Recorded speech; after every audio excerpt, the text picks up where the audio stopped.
வணக்கம். விண்டோஸ் 10 பற்றிய பல வீடியோக்களை நம்ம பார்த்துட்டு வரோம். அதுல இன்னைக்கு நம்மளுடைய விண்டோஸ் 10 அதாவது தமிழ் அரசால் வழங்கப்பட்ட லேப்டாப்ல எப்படி கூகுள் குரோம் பிரவுசரை இன்ஸ்டால் பண்றது அப்படிங்கறத பார்ப்போம்.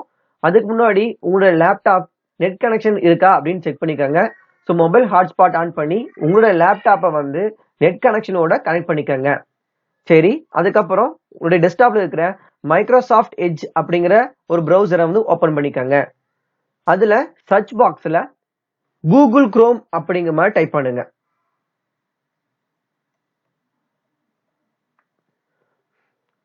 கூகுள் குரோம் அப்படின்னு டைப் பண்ணீங்கன்னா உங்களுக்கு அதோட லிங்க் கிடைக்கும்.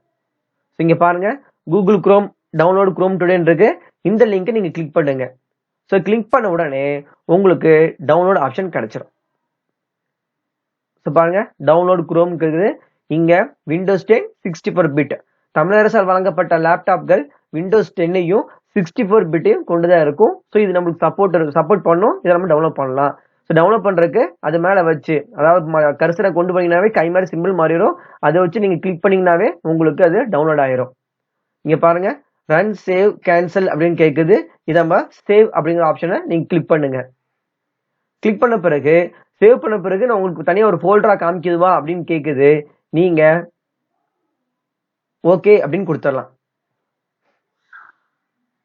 பாருங்க, நம்மளுக்கு டவுன்லோட் ஆன பிறகு ஃபோல்டரா வந்து காமிக்குது. பாருங்க, குரோம் செட்டப் அப்படின்னு காமிக்குது. இது நீங்க இப்படியும் பார்த்துக்கலாம். இல்ல உங்களுடைய ப்ரௌசர்ல ஏற்கனவே டவுன்லோட் ஆனது எப்படி எடுக்கணும்னா 3 புள்ளி இருக்குது. அந்த புள்ளியை கிளிக் பண்ணீங்கன்னா டவுன்லோடுங்கிற ஆப்ஷன் இருக்கும். அதை கிளிக் பண்ணீங்கன்னா உங்களுக்கு குரோம் செட்டப் இருக்குது. இங்க இருக்கு பாருங்க, அதை கிளிக் பண்ணீங்கன்னா உங்களுக்கு நெட் கனெக்ஷன்ஸ் எஸ்டாப்ளிஷ் ஆயிட்டு அந்த குரோம் ப்ரௌசர் டவுன்லோட் ஆக ஆரம்பிச்சிடும். இது அப்டேட் பண்ணுவான்னு கேக்குது. எஸ்.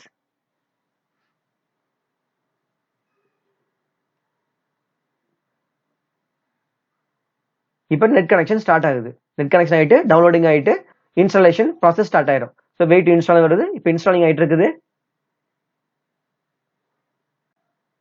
இன்ஸ்டாலேஷன் ப்ராசஸ் நடந்துட்டு இருக்கு. இப்போ நம்மளுக்கு ப்ரௌசர் இன்ஸ்டால் ஆயிடுச்சு.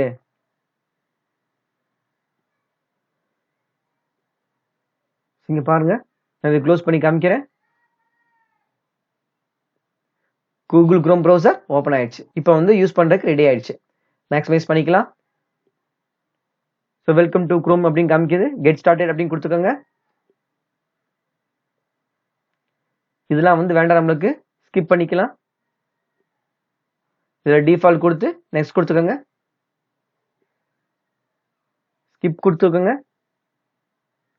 No thanks. இப்போ எல்லாமே செட் ஆயிடுச்சு. ஸோ இப்போ இதுதான் வந்து நம்மளுடைய ஹோம் பேஜ்.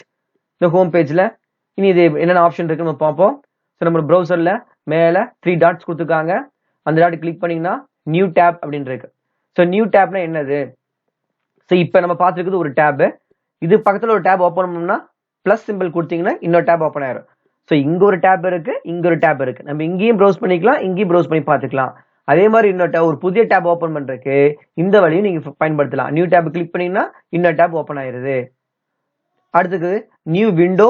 இதை கிளிக் பண்ணீங்கன்னா ஒரு புது ப்ரௌசர் நியூ விண்டோவே ஓப்பன் ஆயிரு. இதெல்லாம் வந்து ஒரு விண்டோன்னு சொல்லுவோம். இது ஃபுல்லா ஒரு விண்டோ.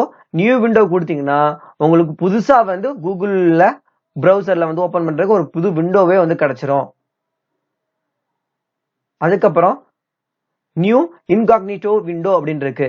இந்த நியூ இன்காக்னிட்டோ விண்டோ எதுக்கு யூஸ் ஆகுது? நாம நம்மளுடைய ப்ரௌசர்ல என்னென்ன சர்ச் பண்றோம் அந்த மாதிரி விஷயங்கள் நம்மளுடைய ப்ரௌசர்ல சேவ் ஆக கூடாது அப்படின்னா அதுக்கு இந்த மோட நம்ம பயன்படுத்தணும்.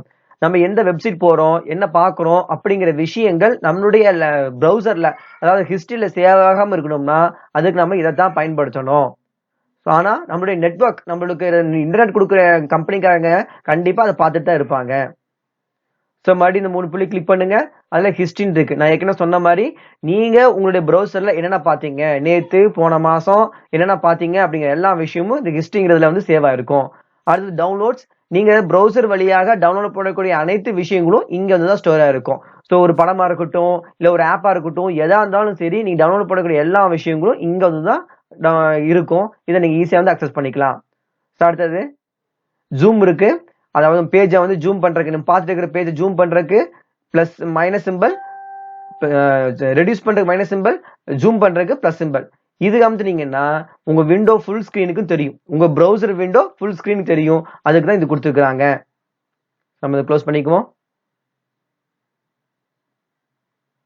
அடுத்து பிரிண்ட் இருக்கு. நீங்க பார்க்கக்கூடிய பேஜை பிரிண்ட் எடுக்கிறதுக்கு பயன்படக்கூடியதான் பிரிண்ட். கண்ட்ரோல் பி அமுத்தி கொடுக்கலாம். கேஸ்ட், நீங்க ப்ரௌசர்ல பார்த்துட்டு இருக்கிற பக்கத்தை ஒரு லேப்டாப்ல, ஒரு எல்இடி டிவிலயோ ஒரு ப்ரொஜெக்டர்லயோ கொண்டு வரக்கு பயன்படக்கூடியதுதான் கேஸ்ட் ஸ்கிரீன். ஃபைண்ட் அப்படின்னா இது எதுக்கு பயன்படும் பாருங்க. இந்த ஃபைண்டுங்கிற பட்டன் எதுக்கு யூஸ் ஆகுது? நீங்க பார்க்கக்கூடிய இந்த வெப் பேஜ்ல ஒரு குறிப்பிட்ட வார்த்தைகளை தொலைவதற்காக இது பயன்படக்கூடியதுதான் இந்த ஃபைண்ட் அப்படின்ட்டு. உதாரணத்துக்கு வென் அப்படின்னு நம்ம டைப் பண்ணுவோம். இந்த வென் அப்படிங்கிற டைப் பண்ணீங்கன்னா இந்த லெட்டர்ஸ், இந்த வார்த்தைகள் எங்கெங்க இருக்கு அப்படின்னு காமிச்சு கொடுக்கும். 0 இந்த வார்த்தை இல்ல, நான் வேற வார்த்தை நம்ம வந்து சர்ச் பண்ணுவோம். அண்ட் அப்படின்னு கொடுத்து பார்ப்போம். ஸோ பாருங்க 13 வார்த்தைகள் இருக்கு இந்த அண்டுங்கிறது. ஸோ அதை நம்ம சர்ச் பண்ணி கொடுக்கும். அதுக்கு தான் ஃபைண்ட் அப்படிங்கிற ஒரு ஆப்ஷன்ஸ். அதுக்கப்புறம் மோர் டூல்ஸ்ல கிளிக் பண்ணீங்கன்னா சேவ் பேஜஸ். நீங்க பார்த்துட்டு இருக்கிற இந்த ப்ரௌசர்ல பார்த்துட்டு இருக்கிற பேஜை ஒரு HTML ஃபைல சேவ் பண்றதுக்கு பயன்படக்கூடியதான் சேவ் பேஜஸ்.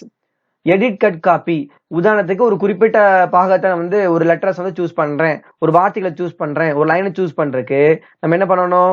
உங்களுடைய கீபேட்ல லெஃப்ட் பட்டனை கிளிக் பண்ணி அப்படியே டிராக் பண்ணீங்கன்னா இது அனைத்தும் வந்து செலக்ட் ஆகும்.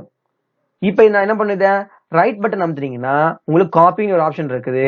இந்த காப்பியை கிளிக் பண்ணிட்டு போய் ஒரு வேர்டுலயோ பவர் பாயிண்ட்லயோ வச்சு நீங்க பேஸ்ட் பண்ணிக்கலாம்.